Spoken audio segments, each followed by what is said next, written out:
Good morning, everyone, and what a morning! What a morning! I've been up actually for quite a few hours and enjoying, can I say I'm enjoying Auckland weather at the moment? Probably not. It's all a little bit wet. I was actually up north yesterday. Much nicer, I have to say. Much nicer. I was actually up visiting my folks. So wherever this live stream this morning finds you, I just hope you are really well and welcome. Welcome to Solid Ground. I think this is my third episode. This is run by Family First. I do it every week at 8 a.m, but you know that because, of course, you're here at the moment. You've got to now share that with your friends to let them know it's here. So I'm on for the next half an hour. There's a few topics, actually quite a few topics I want to touch on today. But a big part of this, of course, is to engage with you. So we are streaming across multiple platforms, Facebook, of course, LinkedIn, Twitter, or X as we now call it, and YouTube, I'm pretty sure. Basically, wherever you happen to be seeing my face at the moment and me talking, those are the platforms we're on. So hit us up, or me up, with comments. The best way at the moment is to jump on to the Family First Facebook page to put comments live to me on air. For those of you who are new, you'll know that throughout the show I'll be taking your questions, thoughts and comments and doing my best to interact. But as I say, jump over to the Family First Facebook page because those comments come directly into my system. Technology is amazing, as you all know. Technology is amazing, but at the moment we can only get one stream of questions in easily. I do have my own little Facebook page open as well. I'll see if I can read any comments there. But again, if you want to comment during the show, as Trish and the Family First teams, good to know that the team's awake, not just me. Only a joke. So good morning, Trish. Good morning to the Family First team who are monitoring what I'm doing. So you'll all know if the signal quickly goes dark, I've put my foot in it. Only kidding. So as I say, if you really want to put a comment in on live and come straight to me on the screen in front, so you'll see my eyes dart down from time to time, do it there. And I said, afterwards, I try to get onto the LinkedIn pages, for example, my own Facebook page in YouTube to read the comments that you guys have made. So again, for those who are tuning in going, oh, what's this all about? Well, Solid Ground is a double entendre. It's a pun. It's a play on words. It's a play on words. The first is that, Solid Ground is about good principles, values. That's what we stand on in order to sort of operate in society. So I talk about those topics which catch my attention, which I think need often a good review, and often, I'm sad to say, content that you don't hear about in the media. Our mainstream media don't report a lot of things. So it's often put to me about bias in media, and of course there's that. There's always going to be bias. I mean, I have my prejudices, if you will, or perspectives which are, particularly certain. So for some of you will know, I'm a former politician. I sat on the centre right. I have a perspective, a prejudice, to use the technical term. But what's really important to understand is in media, it's not that you're just getting a slant on news. You're often not getting the news. So in fact, a lot of the topics I'm going to talk about today haven't been reported on. There we go. The other thing about Solid Ground is it's a very bad pun on coffee. I've got to get a branded coffee mug. At the moment, you can just project what you think should be on here, but that's the double entendre. Solid ground, good, firm values, principles, ethics, and a good solid ground of coffee. So I'm going to try a couple of new things this morning. One is to not keep interspersing. I've got some good feedback from people. One is to try and look at the camera a bit more rather than all the digital details around me. But let me know if it all of a sudden feels like I'm Robert Muldoon, former Prime Minister, staring you down on the camera and freaking you out. Let me know. And the second is I'm going to switch from talking like this to comments, then go to a new topic and comments, because at other times it can be a little bit eclectic as I bounce between topics and comments. But to show you that the comments work, as I say, good morning to those who are saying good morning. I see Amanda is online. Great to have you online there, Amanda. I'm trying to work out, I only get a little bit of the picture. It looks like is it like, well, it's certainly farm animals. I'll just go that way. I think it might be like a horse and a little horse. But anyway, Amanda, lovely to have you on board. And Rosie's asking, morning, Simon. Oh, actually, I forgot I can do this. I can do this. There you go, people. Look at that fancy technology. Thanks to the Family First crew for sorting me out. She says, is there any member of the Green Party who hasn't been in the media for the wrong reasons? You know, that's it. That's actually quite an astute comment. I think you might be right. And I'm happy to be held to account on this one. I don't think there have been, actually. And it's sort of quite sad in a way, because I'm a great believer. I'm a great believer that this is just to... Amanda's told me they're horses. So unfortunately for Amanda, I can only see, or any of you, just the smallest little icon on the screen, and blind as a bat at times. But back to the Greens. Yeah, I think you're right. And it's a bit sad at one level. I mean, my political tribalism says, the more failure by far left parties is good. But, you still want a strong opposition. And I'd much prefer, Rosie, the Green Party were focused on policy issues and advocating, rationally, that's an important word, rationally, for the topics which concern them. But instead you have this ongoing investigation. Is it Darlene? I do apologise. I haven't taken that deeper interest, which shows you, well, actually I'm not going to hesitate. I haven't really taken interest in that person personally. So I'm vaguely aware of the case, but we're up to almost $45,000 now of taxpayer money. So it's coming out of the Green Party's financial allocation. So there's nothing illegal going on here. Every political party in Parliament is given monies, but usually you're spending that on policy promotion, employing staff. The Greens have now deployed about 45,000 of that for this investigation, which just seems to be ongoing. And I heard on the radio yesterday while travelling north that some of the complainants have not even been interviewed. So I think it's a real mess. For what my opinion's worth, I think she's toast, because she's also been found to have not declared certain expenses for what they call the pecuniary interest. So MPs have to declare their interests. So like I was in Parliament, what properties do I own? What debts do I have? Was I gifted anything? It often trips up MPs. Remember the case of Michael Wood last year, that 17 times or something he'd been asked to declare shares and he hadn't. But no political party is exempt. Is it David McLeod? He's a new national MP.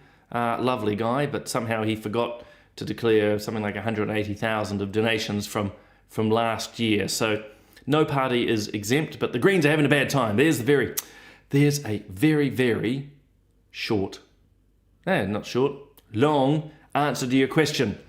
All right, I'll just say a quick good morning to... Who have we got? Linda. Good morning, Linda. I will switch to the more substantial questions in a moment, guys. So good morning. And one very exceptional comment here from Christine and Brendan. This is about the Greens. They're very soft on... I think they are. We talked about it once before. If this were a national MP or New Zealand First, they would be gunning after them. All right, I'm going to see if I can make something... Actually, no, I'm just going to talk for a second. So one of the first things that caught me, and my wife Rachel's a teacher, so it's an important nuance. You would have seen perhaps reported last week about the maths, sorry, I lived in America for too long, maths and science, knowledge of our primary teachers. So a substantial number, sadly, don't really know maths and science that well. So if I have the stats right, it was done by, I think, the New Zealand Institute of Economic Research or something. Always, like any information, you've got to tease that out a little bit. But we're talking NCEA level 1, so the most basic level of knowledge.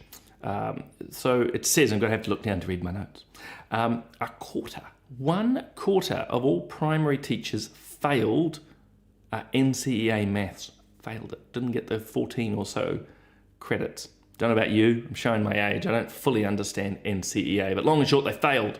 And over 50%, 58% in fact, didn't get the necessary credits for science at NCEA level 1.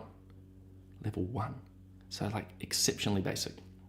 And these are the people in front of our primary students. It gets worse, unfortunately, worse. NCEA level 2. So I think, and I'm happy to be corrected, I think that's sort of like school C level and up. Well, it's definitely upwards. So again, feel free to correct me. There'll be teachers online. See, even with Rachel, I'm hopeless on this stuff. Not the maths and science, but getting the NCEA levels. But at NCEA level 2, 50% of our primary teachers failed the maths side of things. And get this, 30% failed on the English level. 30%. Now, I'm not here to pick on the teachers. It just shows we have a major problem. Now, the unions, of course, predictably jumped up and down and said, oh no, there's a whole lot of other tools and we can help them, they're professional. That's a non sequitur. It doesn't make sense to me at all. We need to actually make sure our teachers coming through the system understand maths and science and also have a good comprehension of English. I think this is an alarm, and that's why I'm sharing it this morning. There needs to be better training, clearly, of our teachers.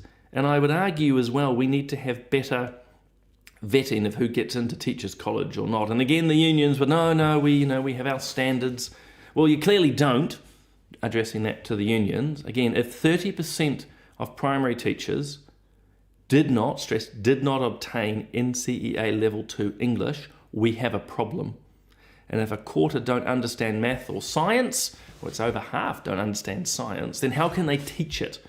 Okay, and I'm sure some will say, well, it's from a book. Well, if it's from a book, then let's save ourselves 90,000+ or whatever we pay teachers who have been there a long time to just give them the books. So it's just a little maddening. So it's not the biggest news story. I don't know how much traction you saw of it, but it's a problem. Okay, guys, it's a problem. And it needs to be addressed first and foremost for those teachers, particularly the young teachers, because they're the ones particularly transitioning into the profession. We need to help them upskill, but also it's for the sake of our kids. Unfortunately, the education standards in this country continue to slide. And probably the final point, because we talk about it a bit at Family First, too much focus on well-being at times.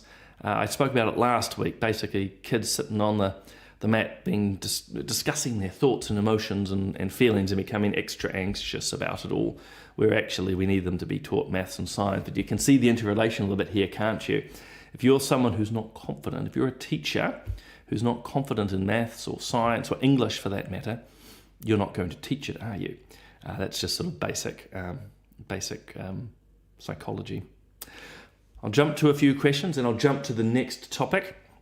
So, where am I? I've got to scroll backwards here. So Ian was a great commenter last week. He says he's in hospital with a good... Well, I'm sorry you're obviously slightly with us. If you got a comment, Ian, I hope the surgery goes well. I've been spending a lot of time in hospitals of late through family and in-laws. So I hope you go well. Gallbladders, I haven't had one issues there yet, but it can be a bit nasty. So I just hope it gets sorted. Trish, this is her comment, I think, around the teaching. So that's important. Amanda notes that this is something that's been happening for a while. This is again in the teaching side of things. They're given homework that Amanda, couldn't help them with, and the teacher couldn't help, that's a real problem too. Look, I'll be honest, as a parent or a step parent, there are times, and I was pretty good at maths at school, but I'm a bit rusty, and some of the stuff they are learning, this is now at secondary level, did have me a little bit perplexed, which is another wonderful reason to have married Rachel. She's a maths and science teacher. She knows it all, which is brilliant. But just remember, we're talking primary teachers here in particular. Now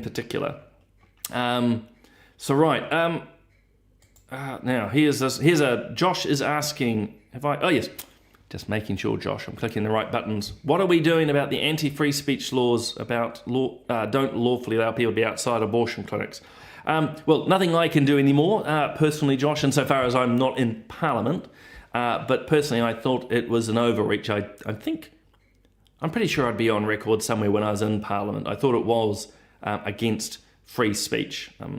I think, unfortunately, the Labour Party in particular who promoted the bill. That this, for people just to understand, there's safe spaces about 300-metre diameter around abortion clinics. They sort of usurp some of the American politics, the people standing outside aggressively harassing people. There's actually no evidence of that at all in New Zealand. And personally, I've got no problem if people want to stand outside. In fact, I think I was quoted as saying there was nothing, supposedly for the far left and others, or pro-abortionists, nothing so scary as a nun with rosary beads outside a abortion clinic. And I think it is a free speech issue. But really, really importantly too, it's not about hassling those going inside. That's not right either. And I watch that with sadness and frustration, actually, when I see it, sometimes in America in particular. But here in New Zealand, I've got no problem if people want to stand close, not too close, but to stand close. It's a freedom of movement and a free speech issue. So we just have to keep lobbying for it. But I don't expect, Josh, any change from this current government in this space. There seems to be an inability to confront any, if you will, the cultural issues, which is unfortunate. Now, speaking of cultural issues, let's see if I can make this one work. So this is I apologise that I'm putting this up on screen. This is an absolute shocker from a group called Inside Out. They are a overpaid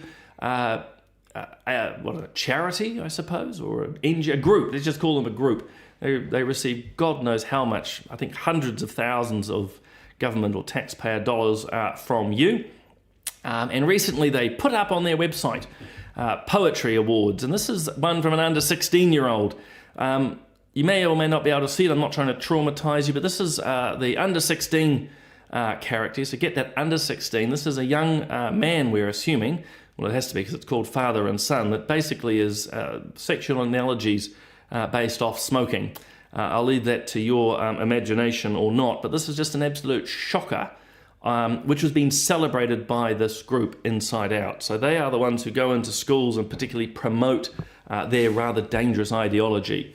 It's not just around sexuality and gender identity, which by and large goes and confuses young people, or rather can be confusing.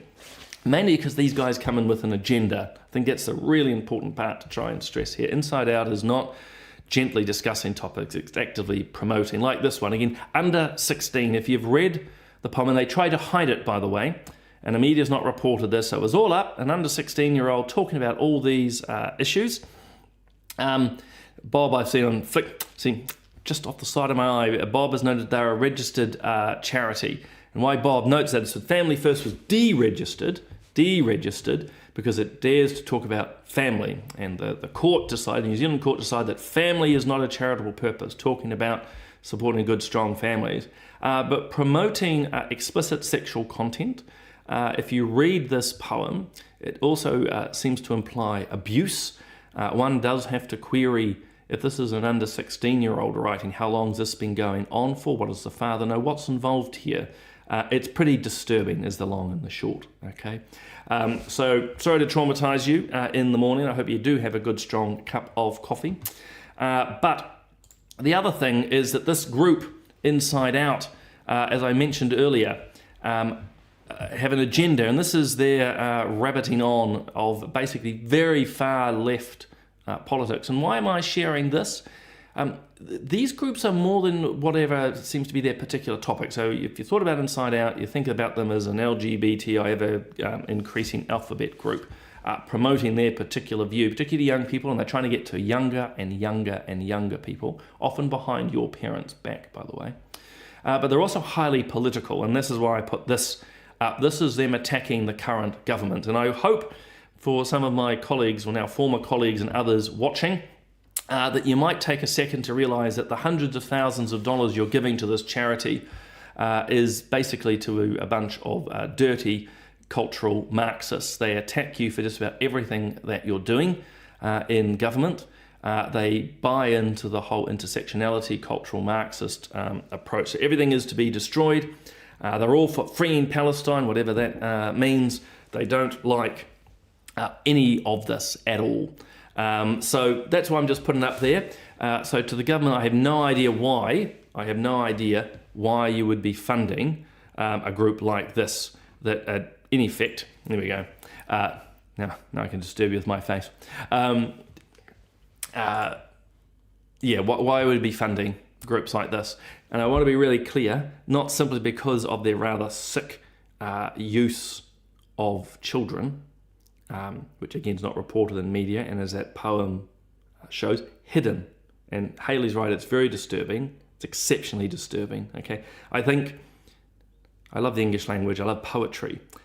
What you can, at a generous interpretation, maybe in a very particular context, see the cleverness, but this is a 16-year-old or younger boy. It's being promoted to young people as something to watch. Now, it's just sick. There's the short answer. It's sick. And being promoted, Inside Out knows it. They've hidden it or tried to hide it. Media, of course, have done nothing. Nothing about it, won't report about it. But the wider context too, this is a group that receives enormous amounts of taxpayer dollars, and they're using that to attack the very government, the hand that feeds them. So it's just absolutely nuts. So quick comment here about the billions spent by the last government and unaccounted for. Yeah, well, it's my hope, because we've got the budget on Thursday. Yeah, on Thursday. It's my hope that the current government weeds a lot of that stuff out. You can factor in my bias, if you will, guys, but honestly, the amount of money spent is just crazy.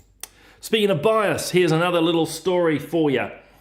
So these are the puff pieces in the media around the question of euthanasia. So a lady called Tracy Hickman had a exceptionally serious medical condition, disease, and chose to end her life recently. And it's always delicate to talk about these things because you're very aware, I'm very aware, we're talking about a person and obviously with family. But if we take just a step back from her in particular, it's the way the media's handled things. So I've put up here two headlines, one from the Herald and one from the Press, what I would argue celebrating her act of euthanasia. It was just a wonderful, happy moment where this woman went to the beach and her doctor injected her with a muscle paralyzing agent, and then, well, we won't tell you exactly what the substances are after that, to stop her heart. It was just all wonderful.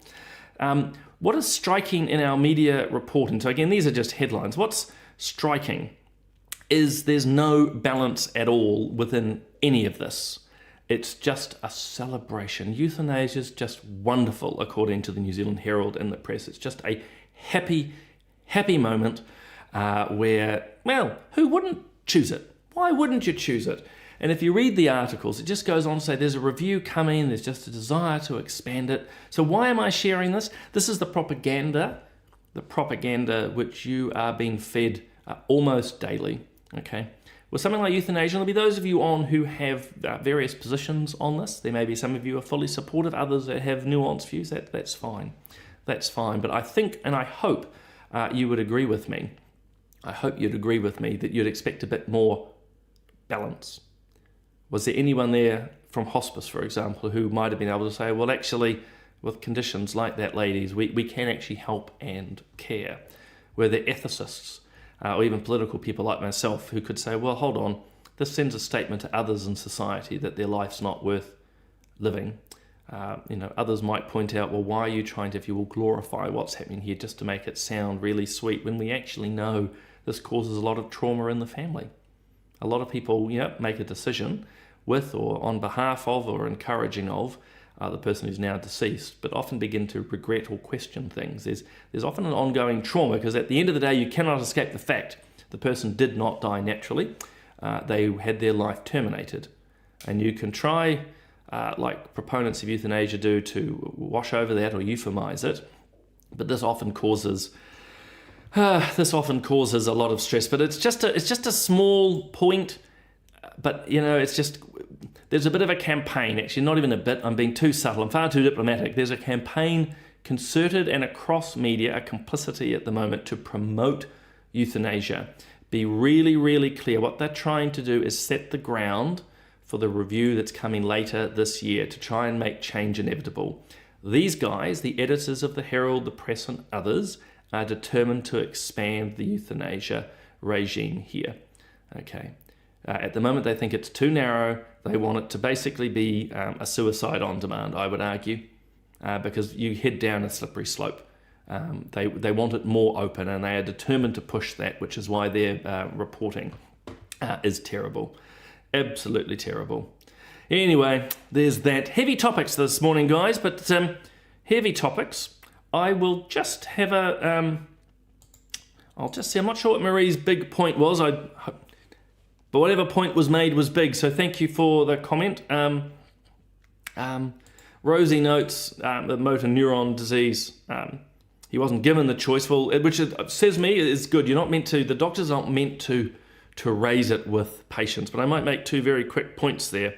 One is, again, I suspect the likes of the Herald and the Press, and I certainly know the ACT Party want what they call the gag clause removed. So that's what stops doctors raising the question. So the doctor shouldn't go to someone and say, have you considered euthanasia? But I've experienced, sorry, I'm just looking at the comments as I talk and letting them speak for themselves. With doctors now, particularly the younger ones, there's just a new, slight, subtle narrative. To be really clear, none of them are suggesting euthanasia, but they're beginning to question the quality of an older person's life. Do you really want us to resuscitate them? Do you really want us to continue care? And so this is one of the more subtle but insidious elements of euthanasia, which I think people need to conceptualize. It changes the overall mindset. Medicine used to be primum non nocere. There's your Latin for the morning. Primum non nocere. First of all, primum, not, do no nocere, harm. Do no harm, always do good. Whereas now we have a number of healthcare, like euthanasia, which is terminating a life. Obviously in the abortion space, they talk about it being about reproductive rights, or abortion as healthcare. No, it's not, certainly not for the baby. So you've got to be careful, and I suppose one of the encouragements to you is always read in behind the language of what everyone's doing and saying. I'm just quickly scrolling back, and then I will turn to the last topic quickly, and then obviously round out for the morning. Actually, here's just a quick, this is back to the education question from Chris. He's saying that he was on the board of trustees. I can see a bit more of his here. And he was staggered then. So I think it's really important for me to say this is an ongoing issue. This is not something in the last 3, 6, 9 years. It's been going, as Chris has noted, for unfortunately a long time, and it needs to be addressed. It really, really does. Last point, and I hope this will work. This is around. It's probably going to be too small. There's a whole discussion of safe spaces. So at Auckland University, a sign was put up to say that this area is only for Māori and Pacifica. Only for Māori and Pacifica. And some people at the time noted that, hey, this is sort of a full reverse of the civil rights movement of the 60s, where we used to have, up to the 60s in the likes of America, that you used to have segregated zones, this entrance for coloured people and this for whites. And yet here we are in modern day intersectionality, where we've gone full circle, that now safe spaces based on race have developed. But why I put it up is these Asian student associations had jumped on board, and I just a bit like the inside out stuff at the start. What was striking is and I'm sorry if you can't read it, but the text below, and it's not the full text, I've just clipped a couple of paragraphs out. It's all the intersectionality, cultural Marxist rubbish is there. I'm just going to see if I can read it myself in the background. So I'll leave it up here, but it's saying, they talk about the Treaty of Waitangi. They're saying that all these campuses are on Indigenous land, and that they have to fight their presence against non-Indigenous people.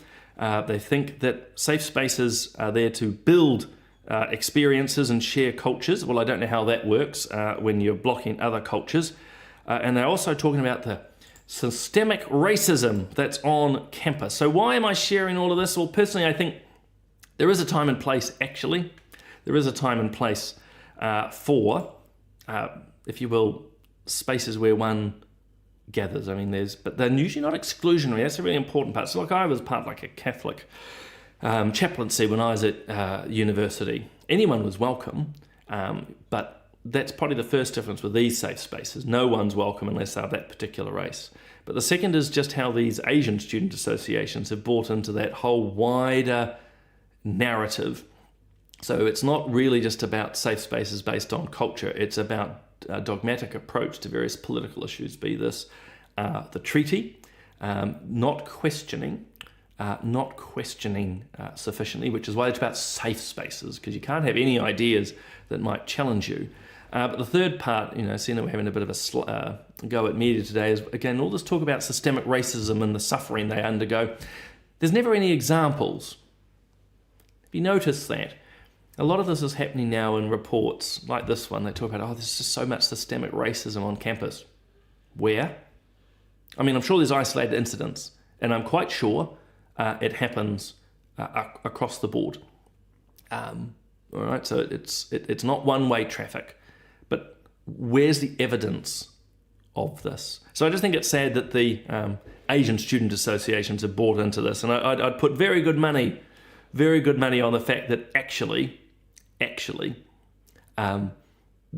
that's not what most Asian New Zealand students think. It's just the warped thinking of a few who run these groups. And as I say, the sad irony is that their parents and parents fought very hard to remove segregation from society, and yet here we are now, going back into it, these segregated zones, and it's not good. Martin Luther King will be rolling in his grave. So anyway, it's Charmaine's got a very good point here. Language makes something seem acceptable. Yeah, well, look, this is probably, you'll hear, if you follow any of my speeches and commentaries and writings, I often will come to this: language shapes things. And that's part of what I was just referencing around these safe spaces. Safe from what? Okay, again, there's no evidence anywhere. Okay, if you want anything about racism let's use the Asian space. It was CCP or Chinese students at Auckland Uni a few years ago beating the crap out of Hong Kong students. Okay, no comment about that, is there? But what are these unsafe practices? And what they are, and I think Charmaine's heading that direction, of course, is ideas. They just don't want to hear alternative ideas. So it's all very dangerous. All very dangerous. Okay, well, once again, I'm over time. So look, a couple of quick ads, because that's what I do. First and foremost, and hopefully one of the crew might be able to put it in the comments, we've got the Forum on the Family coming up. This is the premier event, sorry, I'm just clicking buttons so I can see things here, guys, so don't mind me. There we go. So you just got to imagine my little screen in front of me has many, many windows, and I'm just shifting things around so I can see them. So there's what they call the Forum on the Family. It's Family First premier event to discuss, topics that are of importance to the family. We've had 800 people attend last. 800! You wouldn't have read that in the media. 800 people. This year we have the likes of Jonathan Haidt coming along virtually. He's the one who wrote the book Anxious Generation and talks about the use of cell phones, particularly on impact on young people. We have a detransitioner. So this is someone who tried to change their sex, had the various surgeries, and then went, hold on, this is not right. So an incredible array of guests. Secondly, where's my little buttons? There we go. Pulse Point, my colleague Tubby Stowers does a series every week. It's like vignettes on 5 stories. So check out Pulse Point. I don't have the link with me, but if you go to any of the Family First pages, you'll track it down. So Tumby breaks down a number of stories, including that of Dr. Ben Carson. If you don't know Ben, he's an American neuroscientist. Amazing. He's a black American. Amazing story. Amazing story. So I knew someone would save me. There we go. So Bob's put up the link for the Forum on the Family. If you want more details, Pulse Point, you can check that out. And also you'll know every Monday night we do Straight Talk. So this is a panel. Bob McCroskey, the founder and CEO of Family First, hosts this, and he has a variety of guests. Sometimes myself. You can avoid those one if you like. You've got the likes of Peter Williams.